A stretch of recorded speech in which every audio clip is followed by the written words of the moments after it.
Hi there, my name is Philip Ideson. I want to welcome you to the Art of Procurement podcast, the podcast that helps you, a forward-thinking procurement professional, position yourself and your team to proactively take advantage of the revolution that's taking place in procurement today. By interviewing industry trailblazers and sharing insights from our own experiences, my team and I pull back the curtain and shine a light on the strategies, tactics, and tools that procurement teams are using to elevate their impact. And in today's podcast, I'm sharing a recording of a recent AOP Live webinar with Aylin Basom, the CEO of Supplier.io, and Lois Eichacker, the Vice President of Customer Success, also of Supplier.io. Now, Supplier.io recently analyzed $1.4 trillion in spend, looking for benchmarks that can be used to identify top performers and aid the advance of all supply diversity programs regardless of maturity, size, or industry. And so in this conversation, we discuss the results of their 2023 Supplier Diversity Benchmarking Report and share tips on how to build a stronger, more impactful supply diversity program, no matter where you are on your supply diversity journey. Now let's start by asking Lois, did you find procurement or did procurement find you? So I thought that's a great question. And I would have to say that I found procurement. Mm-hmm. And so when I was starting out and was working with minority-owned businesses and minority entrepreneurs to help them start businesses, and with high-growth women-owned businesses to help them get funding, during that time when I was working, I came across and attended a presentation by a software company whose mission was to support major corporations in achieving parity on an racial and gender parity in their supply chain and supply base. And so, at that point, I can say before that presentation, I had never considered attacking the equity problem or the procurement end of the supply chain, but really saw, I think that's the place to have the most impact. Yeah. So was glad that we met at that point. Well, I'm interested and I'm looking forward to kind of digging into some of your background as well in terms of how we as procurement professionals can be thinking about, solving for and overcoming some of those inequalities. So delighted to welcome you to the pod. Aylin, I'm going to ask you the same question. Yeah, I'm going to answer it as a little bit of both. Mm-hmm. Procurement procured me, as Alex would say in our organization. That's mostly happened.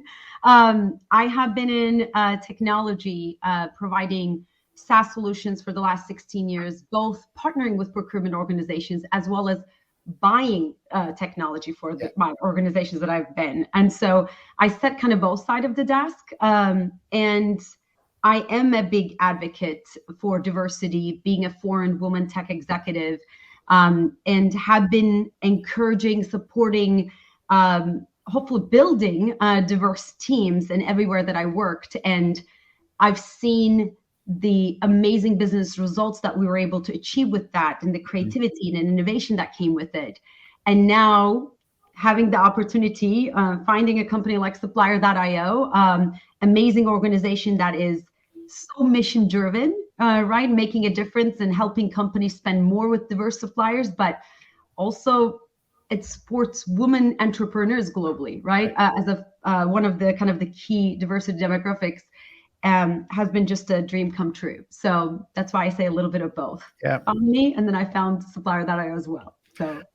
Well, let's talk a little bit, to kind of set the scene. We always do a little poll of our community beforehand to just ask, a question that is on our minds for sure related to the topic at hand. And so what we wanted to ask our community is this question. I'm going to read this out for anybody who's listening to this as a podcast rather than watching it as a video. The question that we asked was, we benchmarked the performance of our supply diversity program by measuring it against. We gave 4 options. The options were our own internal goals, our industry peers. We don't do any benchmarking. We look at the maturity. We look at programs that have the similar level of maturity that ours and benchmark against those. So the answers were that 38% benchmark their program against their own internal goals, 36% against our industry peers, 18% said they don't benchmark at all, and 9% seek out similar programs their own to benchmark against. Mm-hmm.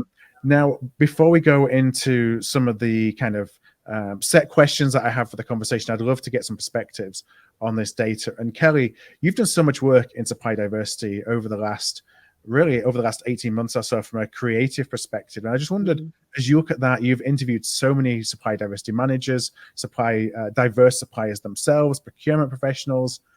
What do you make of the results that you saw in the poll? So I think the two findings that I find the most interesting, especially when we compare them, are the 38% that benchmark against their own internal goals and the 36% that benchmark against industry peers. And I actually think there's a couple of different, almost communication dynamics at play here.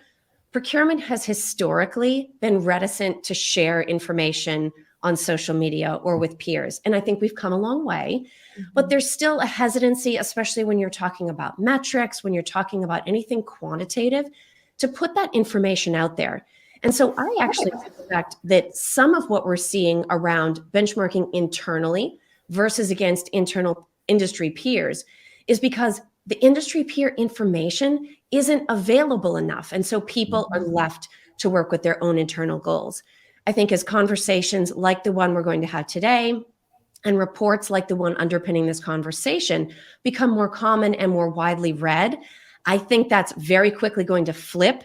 And then industry peers, especially once you bring in maturity, I think those two will climb up the ranks from a percentage standpoint. Now, Aylin, you benchmark these kind of health of supply diversity. That's what we're going to be talking about from a report perspective. And this isn't the first time that you've done the report. What were your thoughts as you see the results of the SNAP poll that we ran?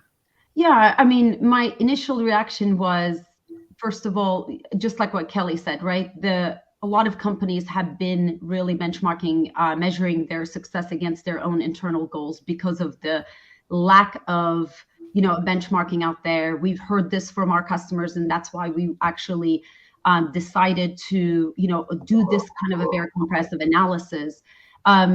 Obviously when I saw we don't do any benchmarking, it's concerning me. I want to help, right? And that's what this discussion is about. Hopefully that's going to go to zero, at the end of this conversation, and organizations will kind of really see the benefit of that.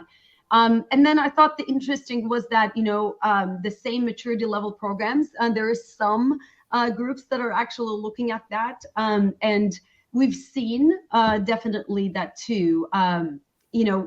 Instead of actually looking at their industry peers and, looking at really, regardless of the industry, organizations are sometimes talking to each other about based on their maturity level programs. We just say benchmarking is going to really give you an opportunity really to be able to check mark on all that. You're going to be able to get the insight on industry and measure against your goals and be able to really see the progress and areas for improvement through the benchmarking. Mm-hmm. Thanks. And Lois, any thoughts as well on either Kelly or Aylin's comments or any of the data that you see there? Yeah, no, I was surprised to see some of the percentages and really, kind of the extent to which companies are not realizing the benefits of benchmarking. Mm-hmm. And I think it's kind of those unintentional consequences, like you really don't know what you're missing. You're missing that opportunity to find out your program potential and how to get there. And I think you see a lot of companies that are kind of happy with where they are or think they're doing a good job that just don't know what the potential is. Mm-hmm. So seeing these numbers, I'm glad that we're doing this report and we're digging a lot further into benchmarking to really give data that people can use. Do you find that the results here may correlate with maturity of a supply diversity program? So those that don't benchmark perhaps don't have a particularly mature program or even so much of a focus. What do you kind of see on the ground? I would say that it tends to be some of the newer programs that are keenest for benchmarking to figure out where they should get started and where they should go. And, so they're looking for it and can't find data that they can rely on. And I think it's some of the companies that have been out there the longest that are most jaded about the benchmarking results they've seen in the past. Apples to apples comparison has been, almost impossible to get. And that's what throws, kind of makes people jaded. Like, this isn't worth it. The data that we get isn't really usable. So I think that there are, very interesting dilemmas at both ends, kind of the just starting out and those that have been out there. And I think, kind of a lot of those things we're solving in the unique way that we've done our study. Do you find that when Lois, I'm going to ask this to you, but Aylin, please feel free to jump in as well with any comment.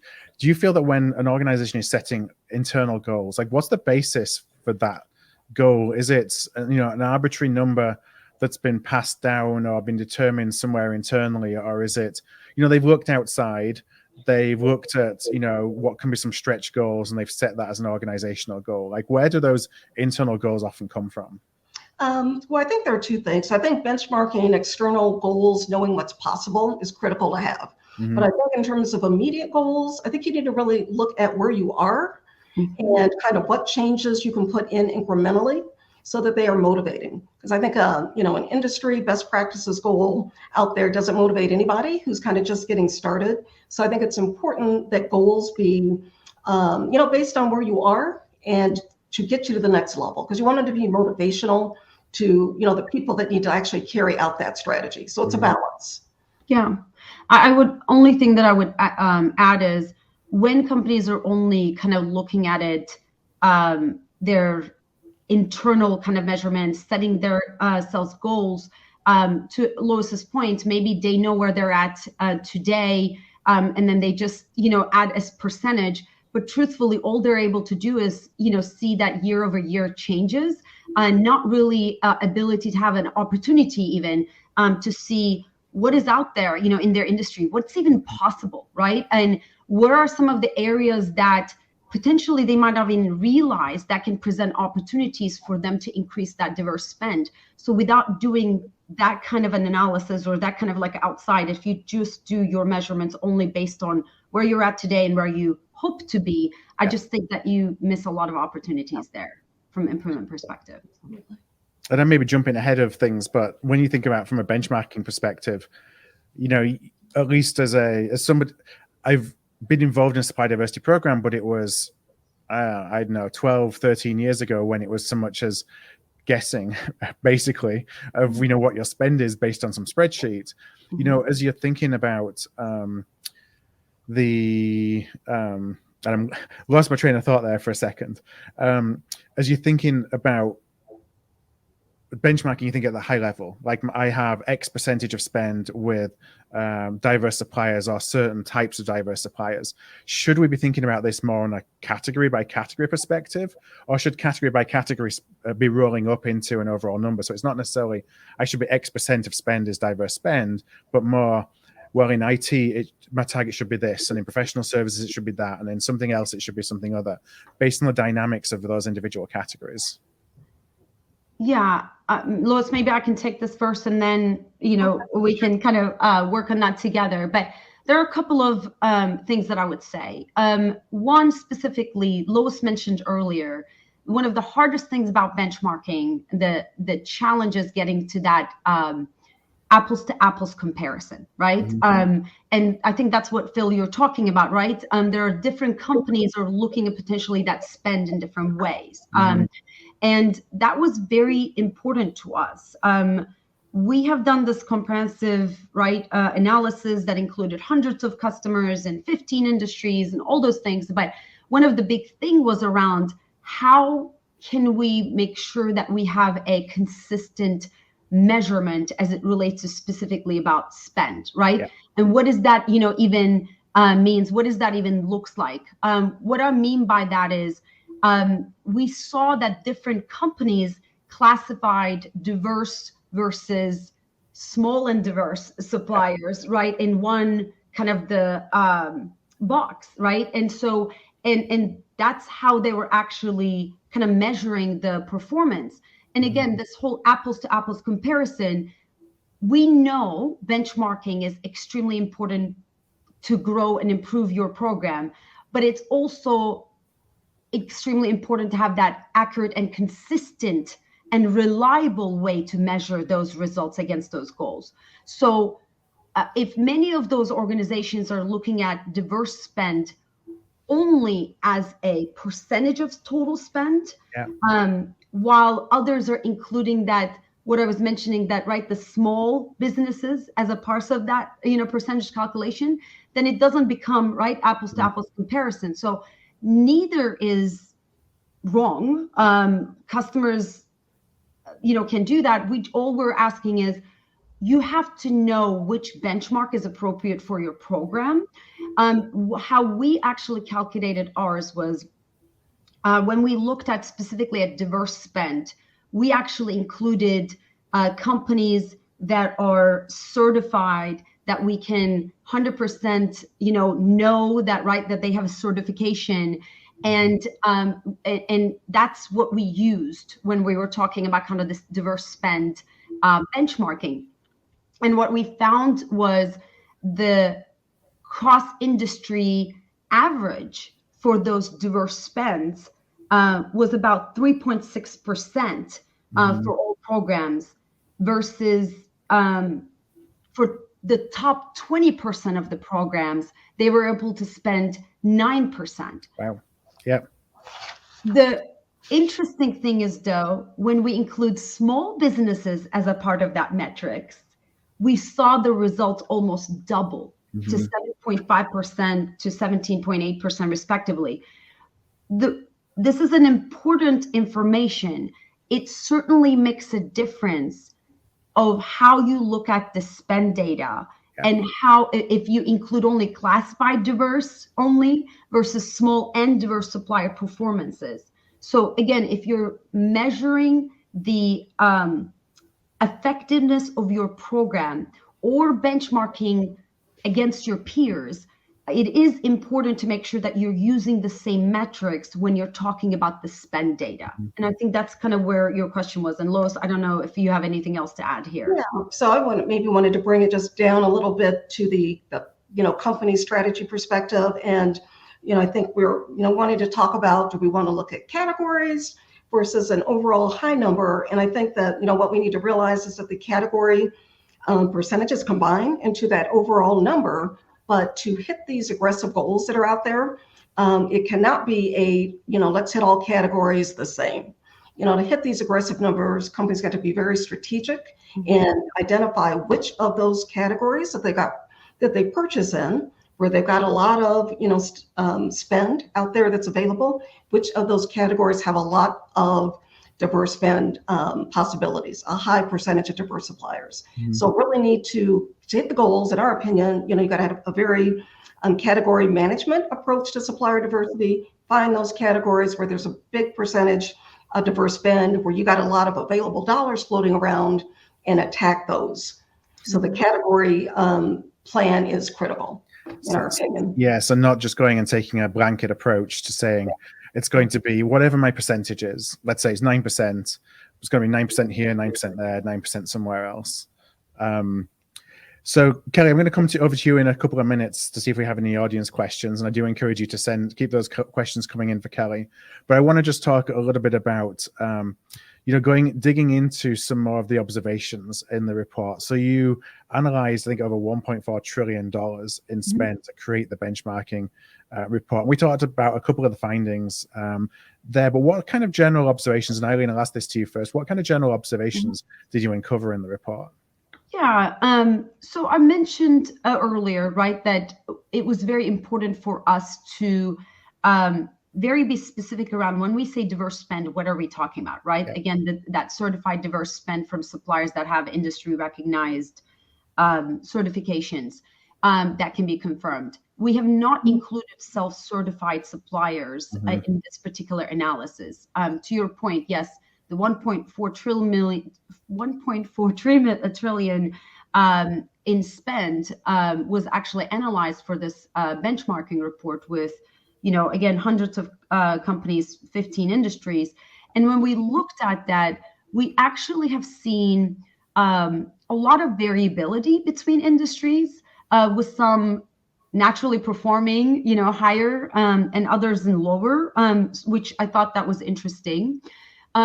However, I will say, even with that, what was exciting, or what was encouraging, was the fact that some companies in the industries with overall lower averages were able to still generate very strong high diversity spend percentages, sometimes twice the average of their industry, right? So the good news is, again, even if your industry was maybe like a lower, there are peers in those industries that were able to really, break the glass, right, and really be able to still achieve great results. So that was really encouraging. We've also analyzed the data, both the commodity and diversity group levels, and also found variability in these diverse spend percentages there as well. And again, what we've seen, what we've heard from our customers, that's where you kind of get into that detail and that kind of information that is extremely useful when you're actually targeting the areas for improvement within the organization. And so one of the questions as I was writing down, one of the things I wanted to point out, I think is really important to note, is that you said you have examples of high performing companies in industries that are perhaps low performing industries, which suggests industry is not an excuse to have a spend profile that's lower from a diverse spend perspective than high. What I'm interested to know, because you talked about this a couple of times, and Lois, I'll ask what you see kind of on the ground with the customers that you work with, is what recommendations do you give in terms of certification? Because you said in your data, you just really took suppliers who were certified diverse suppliers, for example. Is that what you recommend as people are setting up their program, to just truly look at certified diverse, not necessarily include non-certified, or include that as a different bucket? And kind of a second question is then also how to even think about small business in this conversation, because we referenced that at the beginning. So what are the kind of things that you advise your customers, Lois? So from a starting standpoint, I always advise customers to, you are looking for the best supplier out there. So when you are looking at, and diverse suppliers are many of the best suppliers out there. But so I recommend looking at all of them, certified or not. And with the understanding, the certified pool is very small. And so I think a lot of people are not aware, to kind of how small that pool can sometimes be. So I say, look at all of them. And if you have a company that you think, a diverse company you think is the best company for your needs as a supplier, work with them to get them certified. And so I say, don't constrain yourself by starting with certified. I think it's important to widen the net. And for those that aren't officially certified, if you got an opportunity of interest to them, I can almost guarantee you, not 100%, but almost guarantee you they will get that certification you're looking for. Small is a little bit of a different animal. Most diverse companies are small, not all of them, but most. But sometimes companies can overstate their impact on diverse companies and diverse communities if they use a benchmarking metric that combines diverse and small together. And so that's why our report has been so intentional about stating a separate number for diverse only, and then a diverse and small. So we've got many, companies that have customers that have federal contracts. They got an emphasis on small, so we got to have that metric. But for our customers that are more interested on and more focused on underserved businesses and communities, they're going to want to look at that diverse only benchmark separately, because otherwise the small spend always, swamps diverse only spend. So if you use that larger metric, you're going to really overstate and not really know what you're doing, in terms of impacting those diverse businesses and communities you're interested in.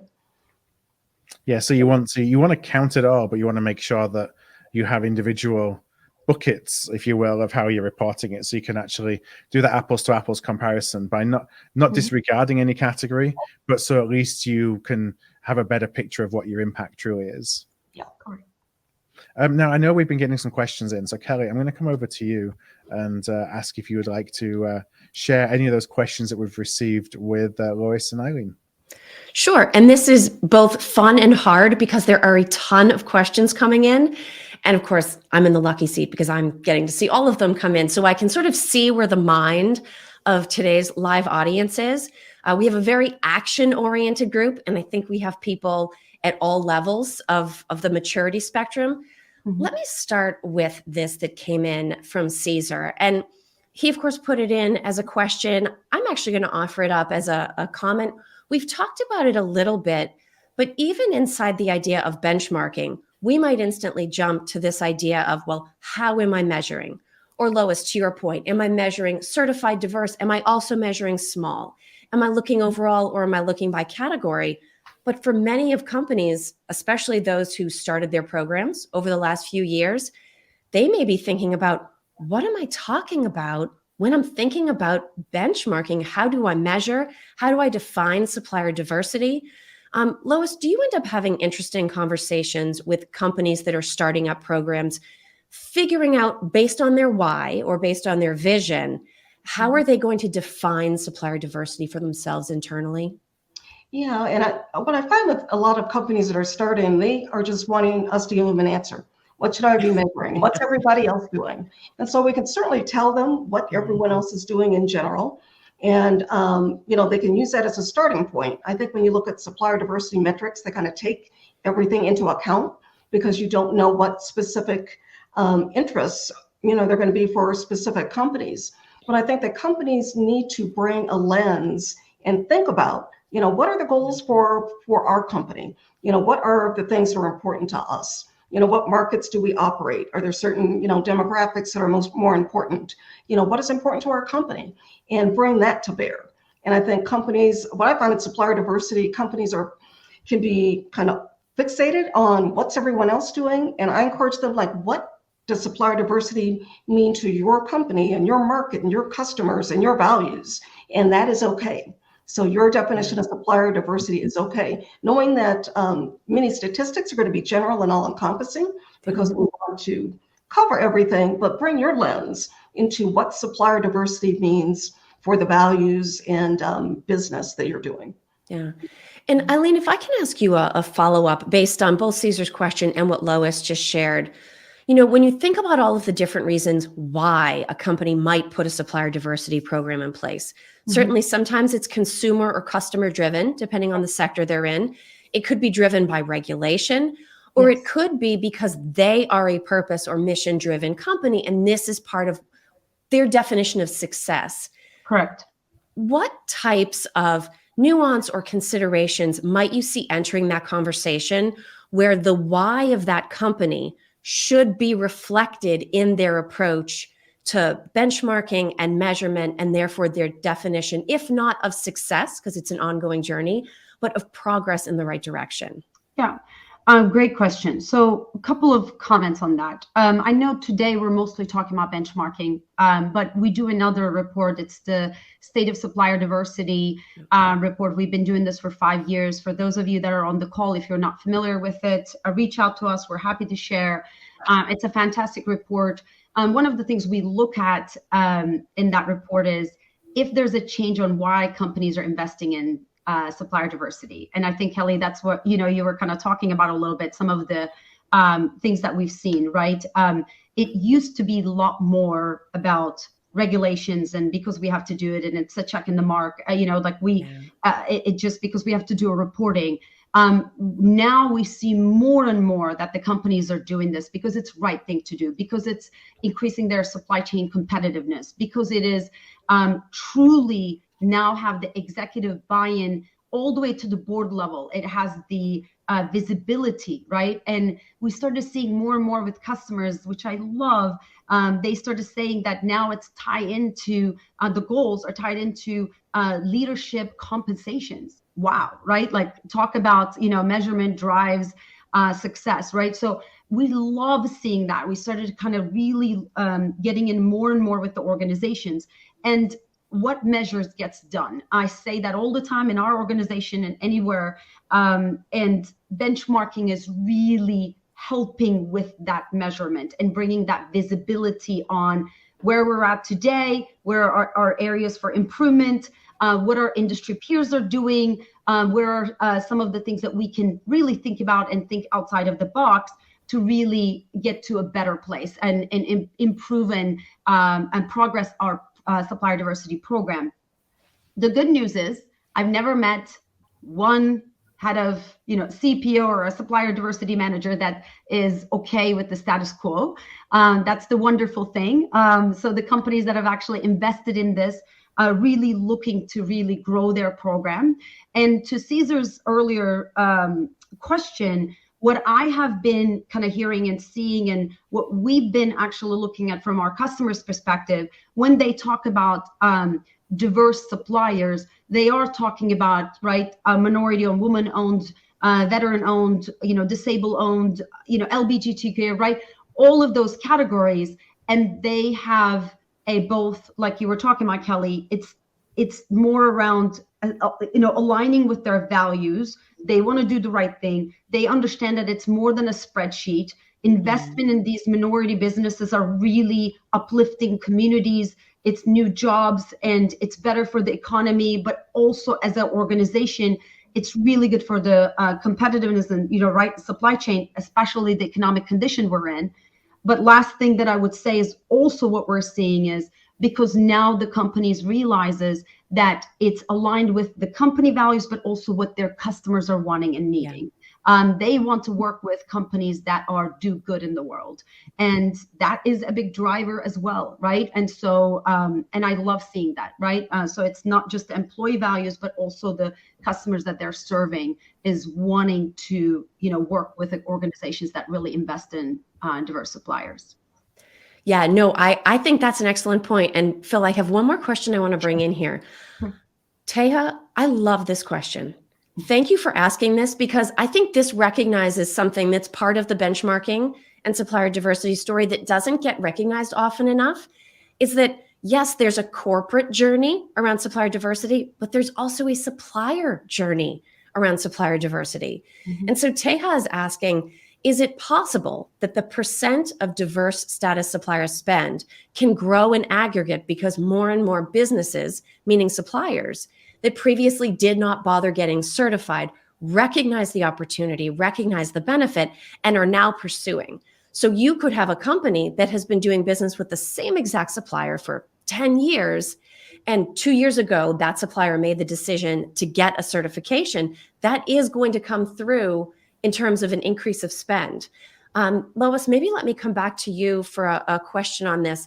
Are you seeing sort of the dynamic change that all of the investment being made on the buy side is having a ripple effect in the supplier community that they're pursuing these certifications? It might. And that's a difficult one to answer, because I feel like our, diverse supply base has been pretty aggressive in, wanting their seat at the table. And, so I don't think that has changed. But I do think that people are more likely to take action if they think that it will, it matters and it will count. And to the extent that so many companies have come out with major initiatives saying that they will buy X number of $bazillion with diverse suppliers, that may get some diverse companies off the couch to get certified. I don't think that's the major effect, but I'm sure it is an effect. Yeah. And Aylin, different angle on the same question. This is very procurement-y, so bear with me on this. But you talked about the alignment between taking action within supplier diversity and company values. And we often see the same thing generally around what are your company values and how do you treat all of your suppliers? Do you truly build relationships? Do you treat them as transactional? Can we potentially see sort of a bigger picture alignment around the companies that are the most effective at building strong, agile, relationship-based supply chains, also being very effective in supplier diversity because they have those cultural values that allow them to partner and be successful? 100%. We see that all the time. And it's that's what we exist. And we are a supplier as well, right? Supplier.io is actually a supplier for all these companies too. And it makes a huge difference, being, having that close partnership that is aligned on values. And it's a positive, definitely, impact on both our organization and all these diverse suppliers, right? As well as the company that is choosing to invest not only their time and money, but, another thing that we're looking at is some of the companies are actually going out of their way to help diverse suppliers to, with education or training on how to work with large organizations, and which is, fantastic, right? Giving that back to the community, having even a program to help those smaller, diverse organizations to be able to kind of compete and be able to grow and learn how to be able to work with large organizations. Just seeing that has been fantastic. Excellent. Go ahead, Lois. Also, to kind of build on what Eileen's saying, and to your question, I do think that companies that build supplier relationships with suppliers that are already onboarded can be really critical for successfully growing your diverse spend. It's one thing to get a supplier in the door. It's another thing to keep them in the door. You need to be involved in working with and understanding how your suppliers are performing, giving additional support and development work to any supplier that is potentially struggling. So I think that you've got to keep them in the door after you get them in the door, and you got to have a company adept at that. Those kind of relationships are the best, I think, at doing that. Yeah, absolutely. So I can see out of the corner of my eye that there have been a ton of new questions that have come in. So Phil, I'm going to hand back to you, and I'm going to go tee up the next bunch, and hopefully we'll get a few of these in before we're done today. All right, I'll do my best to come through to some last questions before we wrap up. The audience is making our job easy today and just sitting back and reading their questions, which is really what this is all about. So yeah, please do keep those coming. So one thing's actually, and we kind of touched on that a little bit around helping diverse suppliers become certified. Lois, we've kind of touched on this a few times. I'm interested from a tactical perspective. Do diverse providers not pursue certification because it's hard, there's a big process to go through, and they're not really sure what to do? Or is it more that they're just not sure of the benefit? And so the reason I'm asking this is what can we do is the help that we as procurement professionals can give coaching on the process? Or is it the stick of, if you have it, there is more chance that I may be able to award you business? So yes, and yes. Yeah. Everything you just said.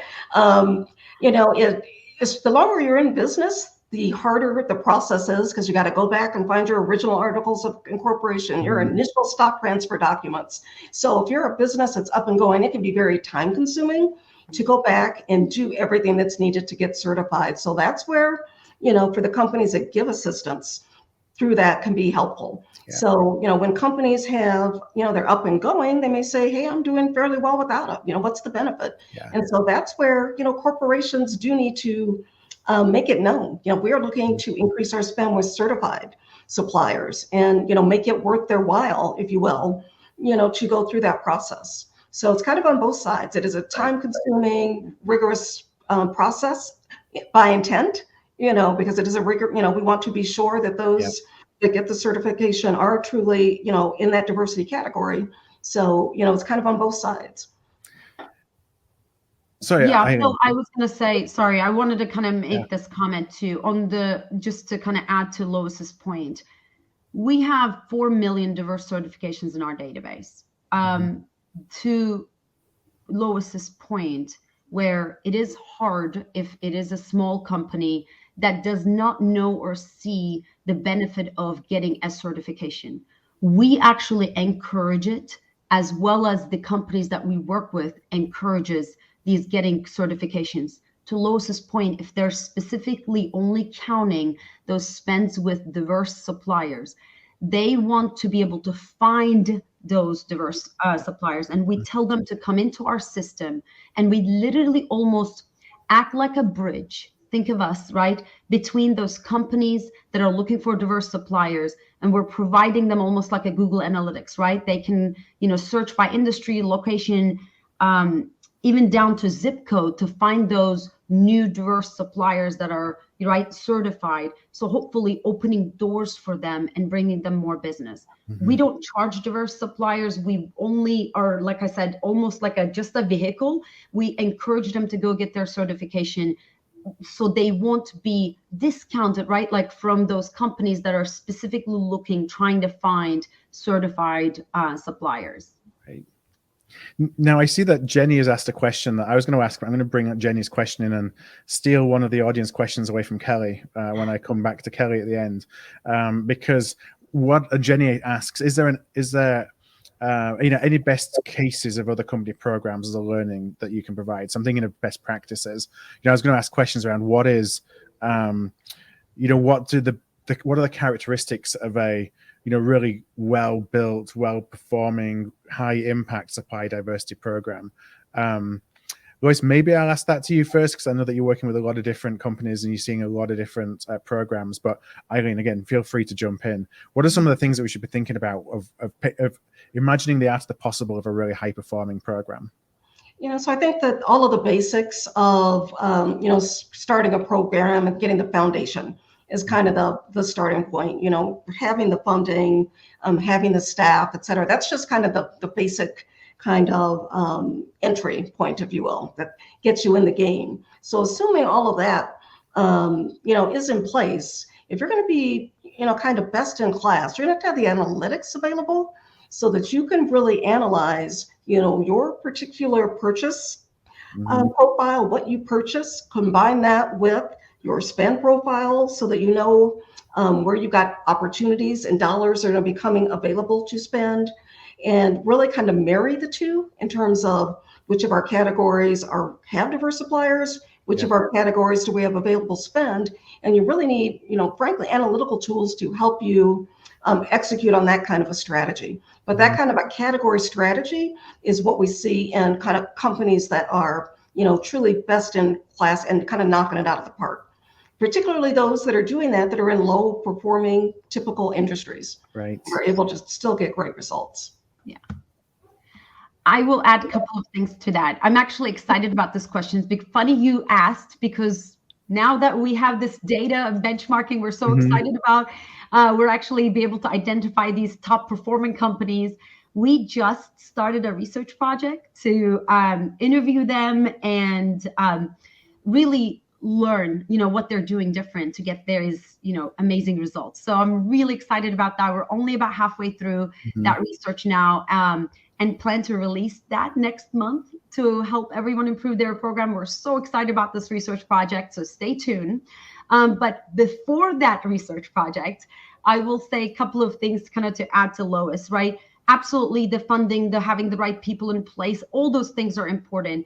But one of the things that we realized on the state of supplier diversity research that we've done, the companies are constantly told us, if they can't find diverse suppliers, it is still the number one problem, right? They need to be able to find these diverse suppliers. So it has to be easy for buyers and procurement, teams to be able to find it. So make it easy for them. Take all the excuses away. That's number one. Number two is you want the programs to be successful. We coach this to large and small organizations and say, don't wait till last minute to find these diverse suppliers. Give your supplier diversity managers, your buyers, your procurement teams some time to find them. Meaning, instead of actually doing it last minute, look at your upcoming agreements that are actually going through, you're going to have to find a new supplier or actually renew from a year before, right? And just start actually doing that project and say, these are the contracts that are actually expiring within a year. Let's kind of just plan and see if we want to spend it with diverse suppliers, what would that look like? So that's the second thing. So really be proactive instead of just reactive to it. So that's definitely a big thing that we've seen. And then the other thing is, I know we're talking about benchmarking today. It is extremely important for companies to know the best in class companies are doing benchmarking. They actually want to know how they're compared against their, peers.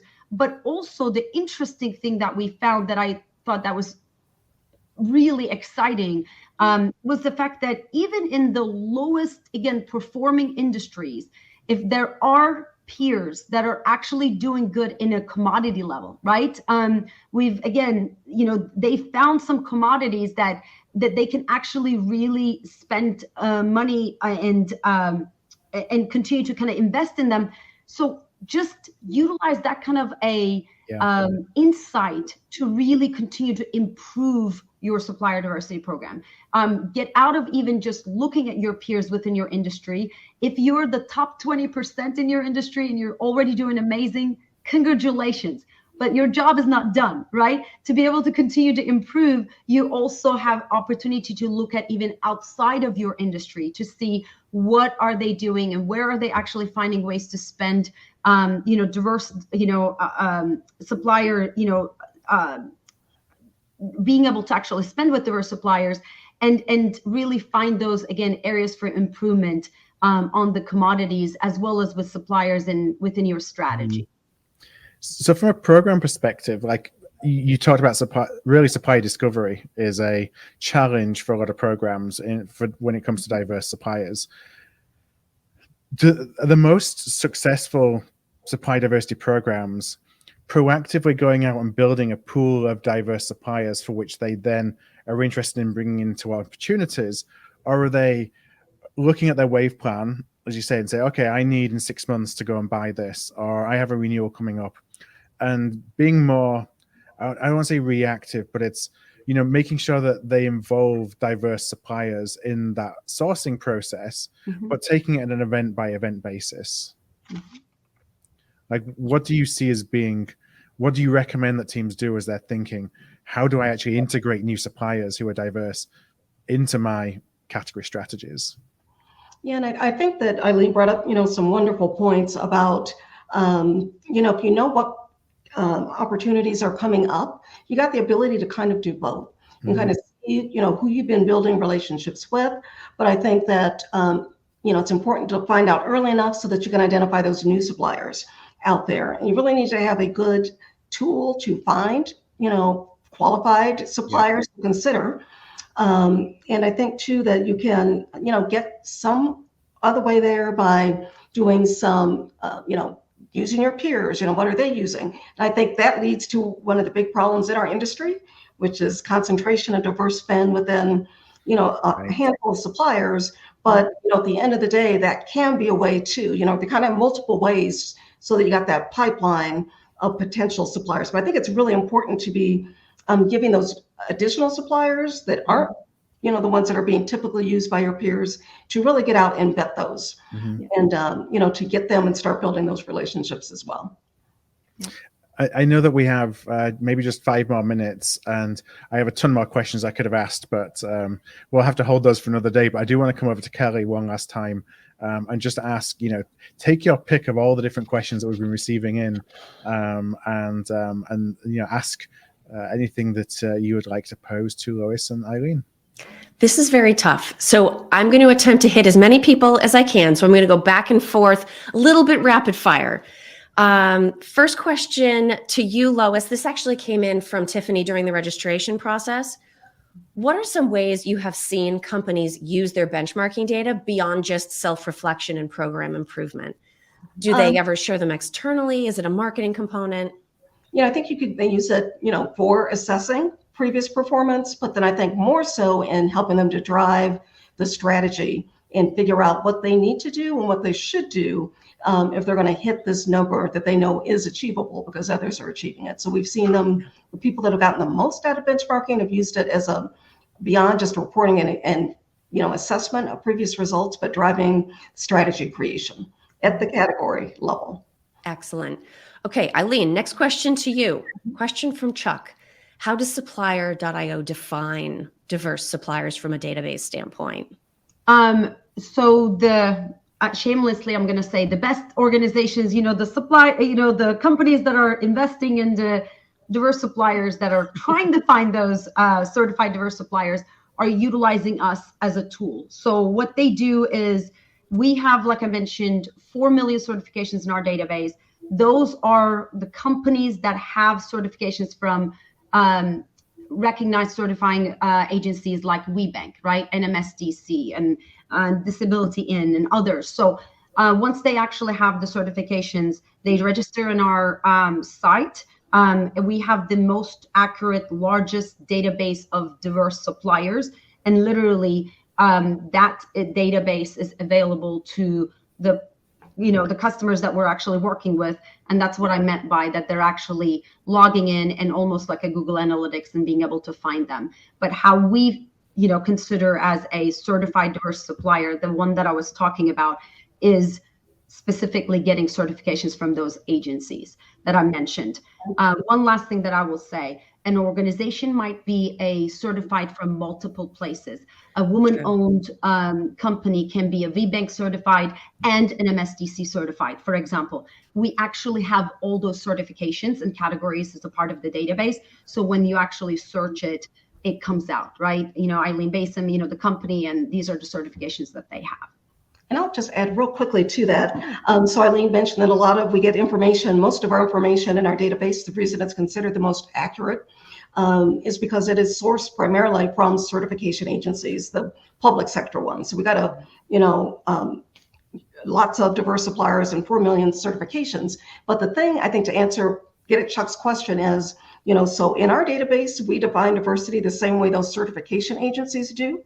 Correct. Which is that they're 51% owned, operated, controlled, all three parts by individual or individuals that are members of that diversity category. So it's owned, operated, controlled test. Great. Excellent. Point. Yeah. And Lois, I'm actually going to stay with you. Tier 2. So not just your suppliers being certified diverse, but your suppliers. Is that being covered by some of these benchmarking programs, or is that still sort of like a next level practice? Well, I got to say, I know I may defer to Aylin, I know in our benchmarking tool, we provide benchmarking information on tier 2 programs and what people are doing on a tier 2 basis. This report doesn't include that information, but that is something that we're tracking, and this is a personal soapbox. I hope that it extends to Supplier.io, but I think in our opinion, tier 2 is the thing that has driven supplier diversity the most and extended it the most as a thing that stays as an important driver of increased utilization. So tier 2 is important. And so we are benchmarking that data, though it's not included in the report that we just released. Mm-hmm. And then Aylin, last but not least, in our quick fire round here from Eric, do you see value in benchmarking on community impact? So are companies just benchmarking, I spend this % or this dollar amount by category or overall, or are they also benchmarking the external effect of their diverse supplier spending? Yeah, so one of the things that we do a lot for the companies that we work with is we do this economic impact report that allows us to look at, by spending this, money through diverse suppliers, how many jobs you were able to create, the impact to GDP, and the wages and taxes and other things. And I think that's a very important lens to be able to actually really see the result of not just benchmarking yourself and looking at your peers and areas for improvement, but also seeing truly a community impact to do that. We have not done it where economic impact side-by-side comparisons for different organizations per se. We're doing it very much specific to, an ABC company that is looking to see a community's impact. We do that a lot. That actually brings so much more buy-in also within the organization. Seeing those, like I said, the impact on the communities is just making it more real, right? It's more than a spreadsheet, right? It's just not like just the dollars. What does that mean? And how is that really impacting, people's lives? It's just an amazing, lens. And that's one of the things that we do a lot with the organizations that we work with. Excellent. Thank you, Aylin. Well, thank you very much. And I just see one other question. I'm going to steal 1 more minute. I'm going to pose this to Lois. So you're not quite off the hook yet, but almost. The question came in from Maria. What categories, because we talked a lot about category management, I thought I'd just pose this before we close today, but are there any specific categories that you see that do have a lot of diverse suppliers over others?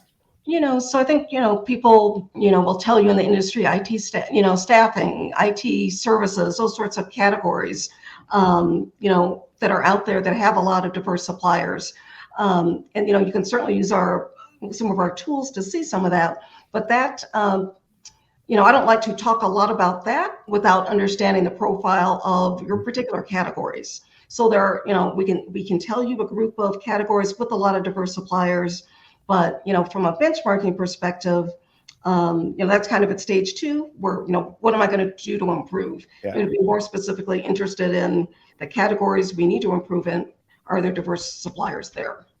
Yeah. Can I just add one thing? Actually, this is so funny. Yesterday, we were just having a conversation about this, and we called it the Mythbusters. As we're going to put together something that is going to go out. I love this. Like, there are a lot of assumptions are made. I'll give an example. Yesterday we were talking about the African American business.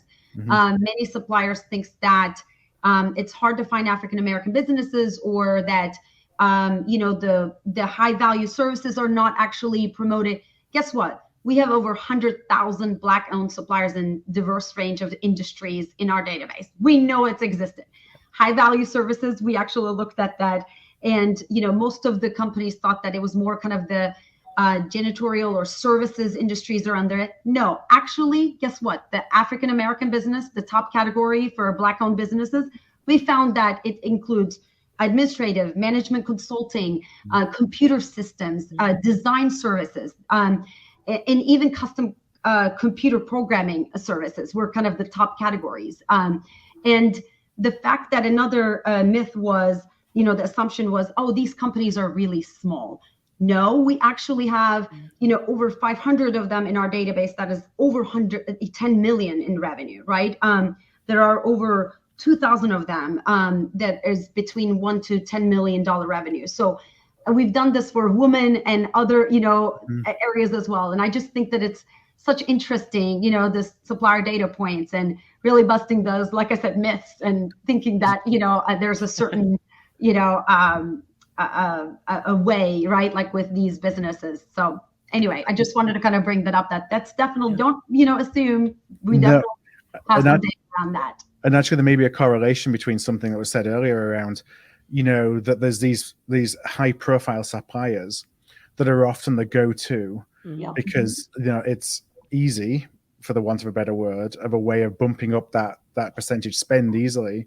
But actually, those are probably the categories where everyone says, oh yeah, go and use IT services, whatever, because maybe there's, 3 or 4 resellers that they can go to that easily bump that number up.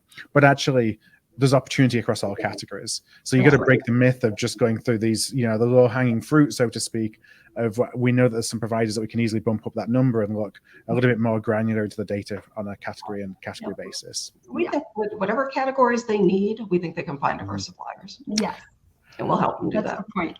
Yeah. Well, on that note, because I know we've gone a little bit past the time that we were going to for today's session, because there's so much to talk about, such great interaction and questions that we had in. I want to thank, first of all, everybody for joining us and for following the conversation, submitting all the questions that you did. And I want to thank Lois and Aylin for joining us on today's AOP Live.